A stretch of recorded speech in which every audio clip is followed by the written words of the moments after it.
How's it going, clippers, shippers, and table tippers? I'm Azrael here to bring you an overused format to rank some characters on a list around who has more power in the Warcraft lore. But this topic is extremely extensive and can be argued many different ways. So I will just be covering a few of the powerhouses that we've encountered in Warcraft thus far.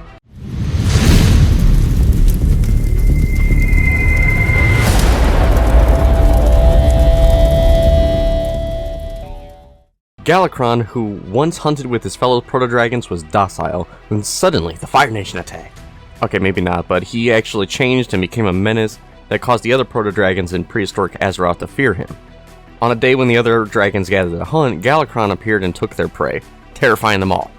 The blue dragon, Malygos, was curious as to why Galacron would hunt in that area when he never had before, to which Neltharion, later to be known as Deathwing, said that there was more food. Pretty clear point, obviously, why he would hunt there.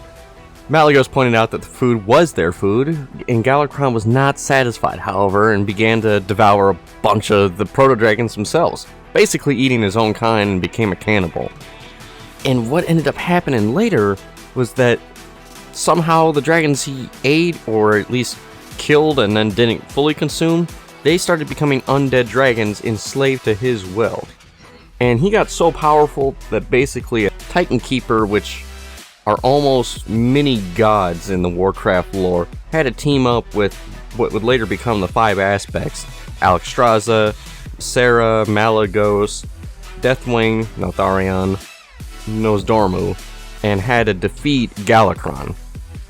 And even in that fight, is that Tyr lost his hand doing so.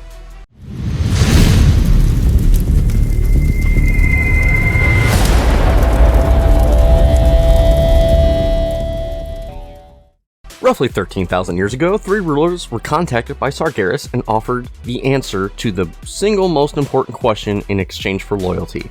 The Eridar, as they were known, a race thirsty for knowledge, accepted the offer, though Archonde did so mostly for power, while Velen not only rejected it, but rebelled and fled Argus with his followers thanks to the Naru that ended up basically coming and saving everybody, and they got revered by, like, super gods at that point. But, on the other hand, Kil'jaeden vowed that he would seek for them and destroy them. Archonde was against Kil'jaeden's search for the Draenei, as the refugees became known as, but they did not take any action. Archonde became Sargeras' military commander, triumphing on many worlds, and used his powerful will to drive the demonic masses to extreme violence and barbarism? Whatever that word is. Drawing out and tempering the strength of all those who serve beneath him. After the recruitment of the Eridar, the ranks of Sargeras' Burning Legion swelled with new demonic races. Among them were the monstrous Pit Lords, who Archonde actually empowered and conscripted to serve as like living siege engines, basically. He even put the skull of his old master to good use against the Legion's enemies, using it to exert his power over a ton of different demons to obliterate his opponents, though it's since passed between a handful of Sargeras' elite guards since then.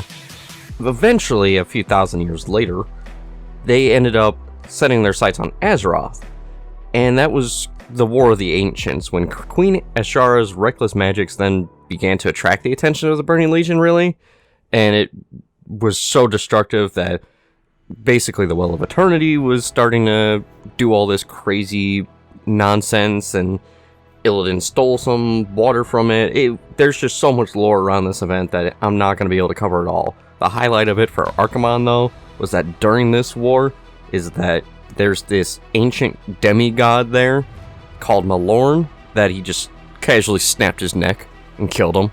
I'm like, oh, alright, he might be strong.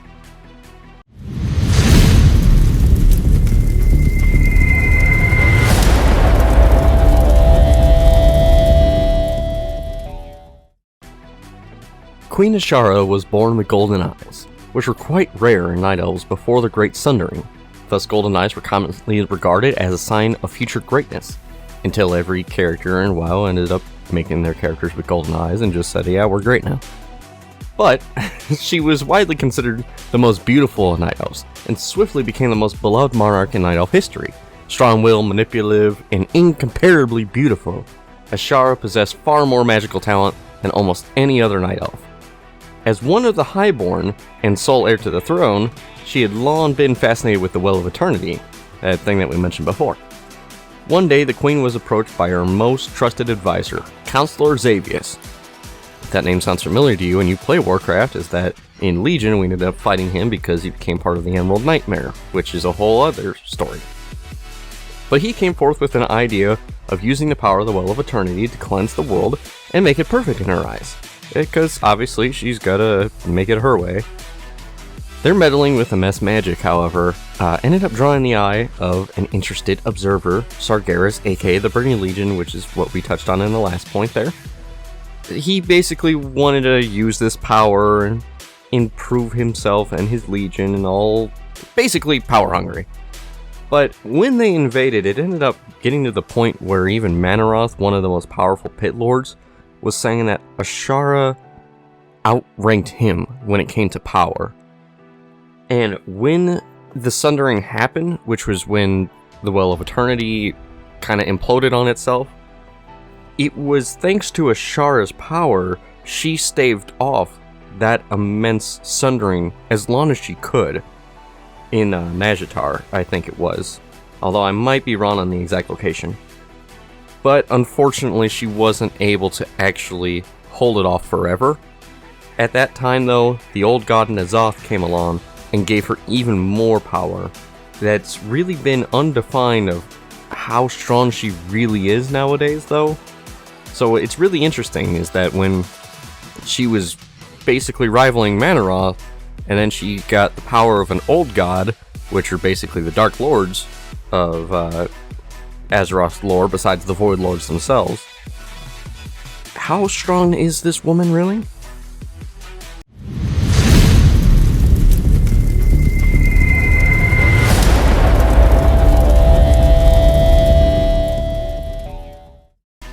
The Lich King. He's the master and lord of the Scourge, which he rules telepathically from the frozen throne atop the Ice Crown Glacier, which later became known as Ice Crown, aka Ice Cream Citadel, which still is yet to give me freaking invincible. I just want that mount to drop already. Come on! Alright, besides my hang-ups ruining the video here, is that Kil'jaeden actually created the Lich King ages ago from the spirit of an orc shaman named Ner'zhul to raise the undead army to conquer Azeroth for the Burning Legion. Initially trapped within the throne with Frostmourne, the Lich King eventually betrayed Kil'jaeden. Big shocker there, you tortured me and I don't have a physical body anymore, I'm just a spirit attached to known as the Helm of Domination. Gee, I wonder why he betrayed you. But he ended up merging with the human Arthas Menethil, because since he's just a spirit bound to the helmet, is that whoever wears the helmet kind of starts to merge with the Lich King himself. So it's kind of almost like a Venom situation. He ended up, under the merging with Arthas, building a Scourge army to take over all of Azeroth. He had this super big brain plan that was supposed to lure out all the heroes of Azeroth to come and fight him, and then he was gonna kill all of them and raise them, which would have worked as some old guy with some super ancient weapon that's designed to kill Scourge, basically. Didn't break free and save all those heroes anyways. Now, here's the thing about that plan, is that if he's strong enough to literally take on all of Azeroth's greatest champions at once, a feat, by the way, that in the lore, even an old god couldn't do, Cthulhu, back in vanilla. This guy was really, really strong. And people are going to cite the most recent event with Sylvanas taking on Bolvar the Lich King. Bolvar does not have Frostmourne, which is part of the Lich King's power, being that it was, with him when he was kind of made. He is not Arthas, and he is stated to be fighting the Lich King, whereas Arthas, if it's really iffy in the lore, it says that he kind of fought him, but really, if you look at it, I think he kind of lost that fight, and the Lich King had more control than Arthas thought he did. Whereas Bolvar is actually keeping it up and keeping the Scourge at bay, no question about it. At least until Sylvanas came along. And Sylvanas has a power that we really don't know anything about, which is why I'm not putting her on this list, because we don't know the limits of it. We don't really know how strong she is. She's shown a few feats of strength, and mainly taking down the Lich King and snapping the Helm of Domination, which is where the Lich King ends.